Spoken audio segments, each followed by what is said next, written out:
Have you ever squeezed too much toothpaste out and tried to put it back in the tube? This is a silly question because it's almost impossible to put toothpaste back in the tube once you've already squeezed it out. When I was younger, my mom used to say this about words. You can't take back harsh words once you've said them. So growing up, she used this tool and the golden rule to teach me that it is important to be kind and that words have an impact. At some point in my life, I realized that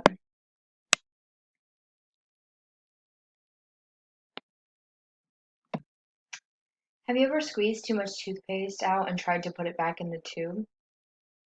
This is a silly question because it's almost impossible to put toothpaste back in the tube once you've already squeezed it out. When I was growing up, my mom used this analogy to explain how harsh words can be taken back once you've already said them. She used this and the golden rule to teach me that words have an impact and it's important to think about what you say before you say it. At some point in our lives, each of us are going to get a job. Most adults work 40 hours a week at least, so we spend most of our waking hours and energy at our place of business. When I was thinking about this, one thing that really struck me was how important it is to ensure that the place you work has kindness as a top priority. I've worked several different jobs throughout my life, and after I leave a job, I tend to kind of forget about the specifics of the day-to-day tasks I did. One thing that I never forget about jobs is how that workplace made me feel.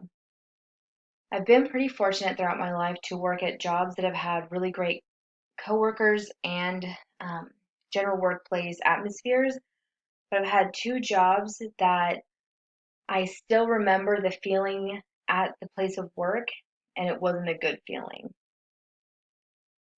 Not every job is going to be magical, fulfilling, and lucrative. I don't want you to think that I'm saying if we smile at people as we pass them in the hall, that none of us are ever going to have a hard time at work. That is definitely not the case. Work is still going to be work, but don't you want to clear out as many obstacles that are in your way as possible? I admire when people are able to speak their mind and articulate exactly how they're feeling, especially feelings that can be uncomfortable or controversial. One thing that is incredibly impressive to me is when someone's able to articulate exactly how they feel while doing it in a considerate manner. So it is crucial to be honest while still being kind. You don't have to lessen yourself or say, kind of manipulate what you're trying to say and make it palatable for other people. But I do believe there is always a way to be kind as you deliver news. It is incredibly important to consider how what you're saying will affect those that you're addressing. Each of us will have to work on our lives, so why not make it worthwhile? There's a lot going on in the world right now. It's hard to get and keep employees at almost any job. I think that if we build cultures of kindness in our workplaces, it's going to reduce the amount of employee burnout and improve the overall quality of each workplace. Now, creating a culture of kindness feels good, but it also has a positive domino effect.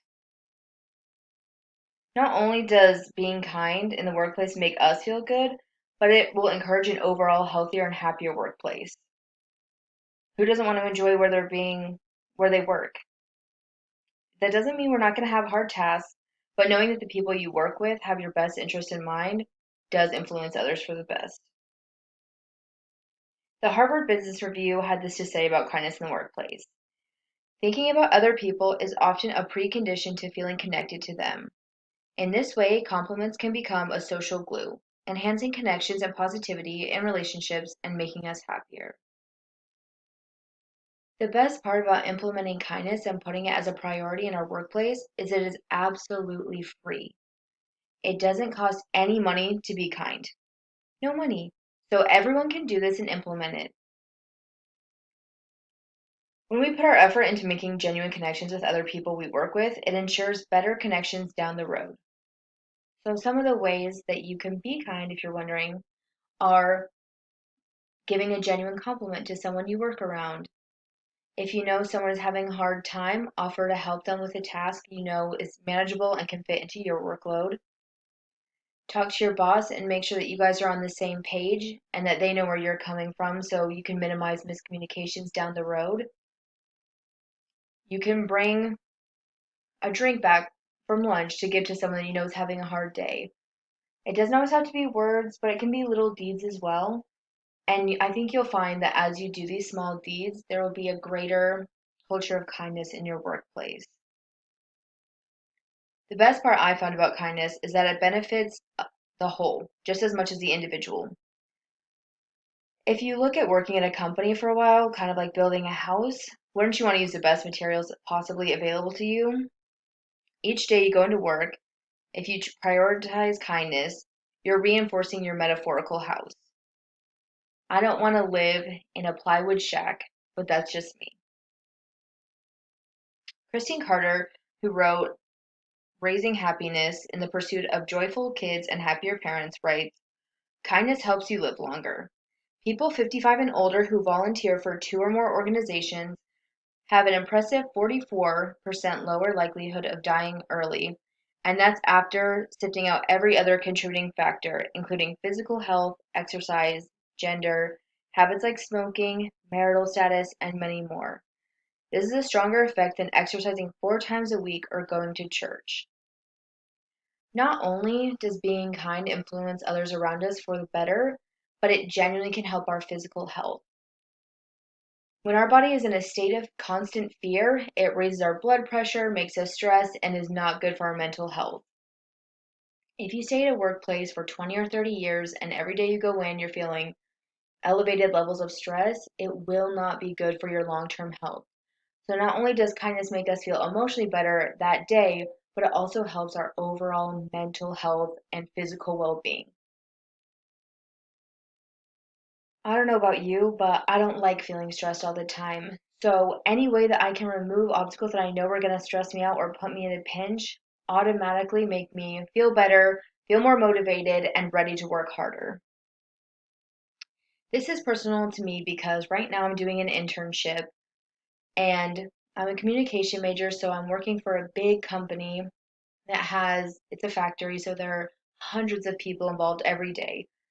So I'm working on events, making sure daily communications are going out and various tasks throughout the day. They didn't have a specific place for me to sit at first, so I was sitting in the HR office for a while, for a couple of weeks. And as I was sitting in there, I realized how big of a difference kindness makes in our day-to-day lives.